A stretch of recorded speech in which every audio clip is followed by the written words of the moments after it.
అయ్యో మర్చిపోయినా లెవ్వలే మళ్ళీ ఎప్పుడు చూద్దాంలే. ఓయ్ ఓయ్ అగు అసలు మల్లన్న గుడికి పనిచేయండి, అలాంటి పద్ధతి ఏం లేదని కదా. ఏ ఎంత ముద్దుగున్నావు పంచలా, మంచి గాలి కూడా తగులుతుంది.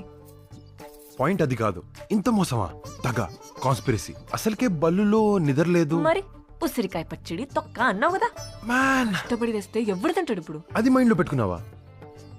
అత్తమ్మకి చెప్పనా? చెప్తావా? అత్తకి చెప్తావా? చెప్తే సపోజ్ ఓ షిట్, పొద్దున్న లేసి ఫోటోలు తీసావా? షిట్టేందయ్యా నీ అయ్యా అనుకో, మస్తు ఫీల్ ఉంటది. ట్రై చేయి. You crazy. ఏ మస్తున్నావు. ఇంకా ఉన్నాయి ఏ సర్టిఫికెట్ వి చూస్తావా? ఎక్కడ? ఏ ఏ ఏ బను, బా ఇండియాలో అమ్మాయిలు ఇలా అయిపోయారా? అమ్మాయిలు కాదు అమ్మాయి భానుమతి, ఒక్కటే పీస్, 2 కులాలు 2 మతాలు, హైబ్రిడ్ పిల్ల. అయ్యో మర్చి